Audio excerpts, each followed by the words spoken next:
Hola everyone, JB here back with another video.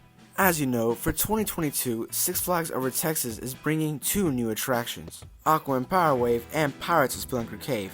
But out of the two, the first to open will be Pirates of Speelunker Cave. Originally planned to open in January, the ride ended up getting delayed, but finally we're back on track. And just like that, construction started happening more rapidly. So if you remember, 2 weeks ago I posted a video about a construction update for this attraction, and all we had was a facade. But now, the attraction has definitely changed from before, as we have lots of new things to explore and talk about, with some new information about when Pirates of Speelunker Cave will open at Over Texas. But before I get into the video, I would like to say, if you like my content and videos, be sure to hit the like, subscribe, and tap the notification bell to know when new videos come out on my channel. I'm very close to 3,000 subscribers, and it would be amazing if I hit it. So if you want to help out, don't be afraid to click the red button down below.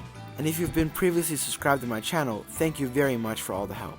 Anyways, without further ado, let's get into today's video.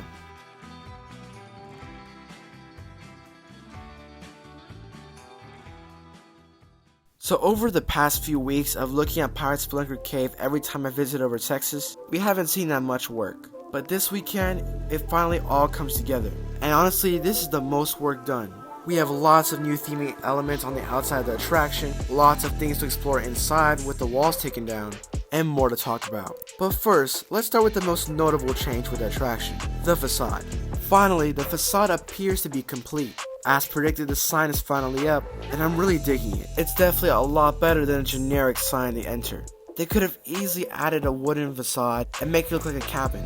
But no, they put in all the detail to make it look like a cave, added an entire pirate ship facade on top, and a great looking sign. So props to Six Flags. Around the area we also have new lanterns and lights that are fit in with the pirate theme. And we're slowly starting to see the change of the entire area in front of Pirates to become that coastal area that was planned for this attraction. Certain walls now have lights around it, and the original exit of the attraction is now sealed up, and it appears that now it'll just be part of the theming. And honestly, I'm fine with that, especially for getting a new exit. Anyways, another major thing that's really noticeable is the activity inside. We're going full speed ahead because now technology and lights are inside. As spotted from the towers, certain lights are on which weren't before, meaning yes, they are actively testing the attraction, and we are very close to the opening for this attraction because the same situation happens in Casa Magnetica and El Aserradero. As soon as the lights and mechanics were open and on, the attraction's open like in a week or two. So yeah, very close. Also close to completion is the brand new queue. In our last update, the inside of the queue for Pirate was just wooden walls. But now we got a full-blown map and pirate themed elements throughout. And with this, we get a sneak peek of what the actual ride will look like. But there is some really disappointing news, which is the changes for this ride. If you don't already know, when the attraction was open, it was under the management of Ron McKenzie. And his idea was to revive the attraction to pay homage to the history of Over Texas. But now that he's no longer park president, basically the new park president is picking up what he left off, and he changed it up a little. As seen by the map in the queue, it is not the same as the map that was shown during the announcement of the ride. In the announcement, we got this cool map that showed the path we would take during the attraction, and you would venture through stops like Big Bend, Skull Island, and Port LaSalle, all references to previous attractions from Over Texas history. And the ride was supposed to have themed elements that referred to this old ride. Basically, Pirates of Speelunker Cave would be a giant history homage to Over Texas, which made it completely different than Pirates of the Deep Sea at Fiesta Texas, which was solely themed to pirates. But now, with this new map, it's an exact clone as the map from Pirates of the Deep Sea. The only difference is the ending spot, which is still Port LaSalle, but honestly it doesn't matter because Port LaSalle is just a loading dock. And as for the rest of the attraction, it's the same generic pirate theme, as Mermaid Cove and Bermuda Triangle were all in the Pirates of the Deep Sea attraction. So yeah, this is definitely very confusing and upsetting, because it could mean we're not seeing the full potential of the original Pirates of Speelunker Cave attraction that was supposed to happen when Ron was in charge. But that's not all. The queue is also almost complete, and from what we can see, it's also an exact clone of Pirates of the Deep Sea, with the same wanted pirate posters that was all over the queue of the ride in San Antonio. And now it's here, which again is super duper confusing. because this is Pirates of Speelunker Cave, not the Pirates. And here's the worst theory, and I really hope this prediction does not come true. But what if it's just called Pirates of Speelunker Cave, and turns out the cave is only called Speelunker Cave, not that we actually see Speelunkers? Because what if they decided to not have them at all, and instead have an exact clone of Pirates of the Deep Sea from San Antonio? That's just a theory and it's not official, and I really hope it's not true. But again, super disappointed, and I just hope maybe they're just keeping the Speelunkers a surprise. Because if they're not all over the attraction and we just have the same pirate stuff and they only show up for a cameo at the end, that'll make this attraction not worth it and super disappointing. I don't want a generic pirate ride. I want a real ride that pays homage to the history of Over Texas. But from what I've seen, it looks like the new park president and CEO does not care, especially with the complete removal of Casa Magnetica until fall. And sure, it's coming back, but why would they paint over the entire sign of the ride? There was no reason for that at all. So yeah, I'm very hesitant about Pirates now, and I'm genuinely worried that it might not end up being the ride we all thought it was, but let's just hope for the best. Anyways, back to the update. Like I said earlier, the queue is almost complete, and now it's official, the queue will not be indoors. Instead, it's more like Daredevil Dive Flying Machines that has a completely themed queue, but it all takes place outdoors. And I guess I'm kind of okay with that, because Daredevil Dive Flying Machines was able to nail that. But I honestly feel like this is a cheap way to not install AC for the queue. Maybe they can have some little fans, but not ventilation, and nowhere near as good as the queue as Pirates of the Deep Sea at Fish, Texas. The one good part about the attraction that they didn't copy. So yeah, when you're walking through the queue, you'll basically be doing a switchback with nothing but pirate signs. There'll possibly be some lighting and of course music, but nothing really special, which is kind of a letdown. I really thought we were going to have an interactive queue that would immerse you in the story of the Pirates of Speelunker Cave. But nah, we're just going to look at some pirate details. But anyways, back to the queue. Yeah, it's a switchback, but there might be an outdoor portion to it with a little bit more theming. From the original queue of Yosemite Sam, I did see some new pirate-themed facades, and this entire outdoor previous queue of Yosemite Sam is in fact the exit. How do I know? Well, if you zoom in on the picture, you can actually see a sign on the left on that building that says Port La Salle. And Port La Salle is the last location on the map for the ride, meaning that's where you'll get off. In fact, here's how boarding will work, or at least how I think it'll work. You'll go through the queue, then get to the loading dock, get on the ride, and ride. But instead of coming back to the dock, there will be another stop before that, and that's where you'll actually get off. From there, you'll exit through an indoor portion and go out through where it says Port La Salle, and finally walk around the queue of the previous Yosemite Sam Go River Adventure outside before exiting the attraction. This makes sense for two reasons. Number one, dispatch. This will let people get on the ride a lot quicker as the cars will be empty as they come in, so there's no awkward transition. And now it makes sense why they closed off the previous exit of the ride.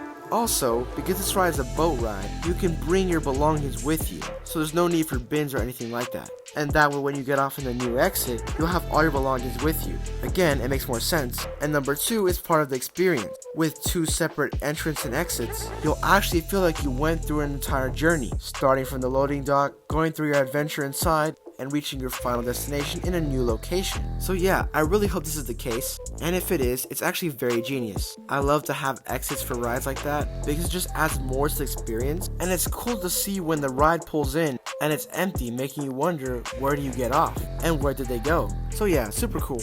Anyways, now that we got the outside and the queue figured out, let's talk about the actual attraction and its experience. First off, the beginning of the attraction has completely changed than what it did before. As you can see, there's now wood all over it and a lantern for the pirate theme. But there's also something very important that most people miss, which is the little tiny paper sign on the wall that says Scene 1 Start. With these little signs, they're usually indicators for the construction workers from the beginning of the scene to the end of the scene for the attraction. And while officially, I don't know the total amount of scenes this ride will have, my guess is 4, because you'll start off in Barbados, then go to Mermaid Cove, then the ship, and then Bermuda Triangle. So that's about 4 scenes. And again, I'm really confused about when the Speelunkers will show up, because there's no sign at all that they'll show up, which again, worries me.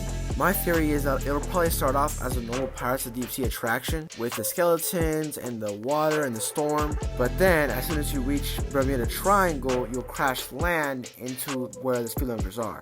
And that's my prediction, because from what I see, I don't think it'll be fully focused on the Speelunkers as the original ride did. Instead, it's just a twist. Unless we see the Pirates versus the Speelunkers, which also makes sense. But anyways, with these signs, we can tell the ride is of course in testing phase. They most likely have the higher ups and those working on the rides testing the boats every day and riding through the attraction. In fact, when I was looking at construction, I actually spotted a boat moving in the water, meaning the water was moving, and the only way for that to be possible is if they were doing something inside to cause movement in the water, as in riding the attraction or messing with the pumps. But either way, there's already water in there, and I would not be surprised if there's testing going on.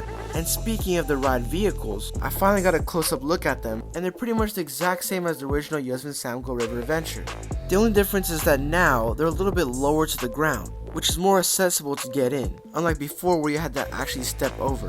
And I couldn't see it entirely, but it looks like it has 3 benches, which is different than the casual 2 from the original. But again, I couldn't see all the way, and it might just have regular 2 benches. Also, if you don't already know, the ride will be kind of like single boats. Instead of before where they were attached, like a train, the boats will now go by themselves. So you'll be all by yourself as you float on the river, which is honestly better for the experience, because the tram-like style just kind of took you out.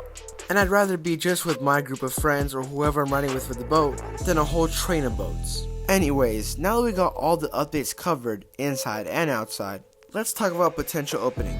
In the last update, I said we were almost 80% complete, as now they only needed some lights and the production inside before they can finally be complete, of course with the facade. But now we got the sign, the facade, and the entire queue. Sure, it's not completely themed yet, but in a week it'll definitely be done. Now as for inside, it's a little bit hard to predict how well they're doing, but from what I hear, they're doing pretty well. And actually, the only thing missing now is the Speelunkers. There's some rumors, and it's not official, that the original Speelunker design for the new attraction wasn't good looking, so they scrapped it and redesigned them, and now they're reinstalling them for the new ride. So yeah, we officially are getting Speelunkers, so that's a plus. Again, I hope it's for a majority of the ride and not just the end, but once the Speelunkers get installed, the ride should be good to go. Of course, they'll be probably testing for a week and make sure all the kinks are worked up, so the ride will have no flaws when it opens. So honestly, with all this in mind, I think Speelunker Cave will open in about 2 weeks, maybe 3. And it actually makes sense because it's the same day that Casa Magnetica opened last year, so it just seems appropriate. Now, if they do get ahead of schedule, then Pirates is definitely opening next weekend, but for sure not this weekend because there's still some work to be done. If anything, maybe they have a private event next weekend for the attraction, and the weekend after that is when the attraction officially opens. Also, they did announce that they would reveal the opening date 3 days before they open. So yeah, definitely keep up with Over Texas news, and I'll also keep you updated if that announcement comes. And definitely keep an eye on the weekend of April 23rd. Maybe even schedule a day off from work that day just in case, because it seems very likely it's that day, and I'm like 85% sure it is. The main summary though is that this attraction is opening very soon, and we're nearing the end before we can finally experience the brand new Speelunker Cave, which will definitely be amazing for the OG Over Texas visitors and the new ones. And even if the ride isn't as good as it seems, I'm still happy to get 2 new attractions with this and Aquaman Power Wave. But anyways, that's the Speelunker Cave update, and this will most likely be the last update prior to opening. I'll probably do a quick video in case something major happens, but yeah, we're almost to the end of this. In fact, after all the updates on Speelunker Cave, and after they open the attraction, we'll definitely be switching to Aquaman Power Wave, and keep an eye on it because it might be opening pretty soon as well. But anyways, what do you think? Could Speelunker Cave be a letdown? And could the changes ruin the attraction? And when do you think Speelunker Cave will open? Comment down below. Anyways, thank you for watching. This is JB Thrills signing out.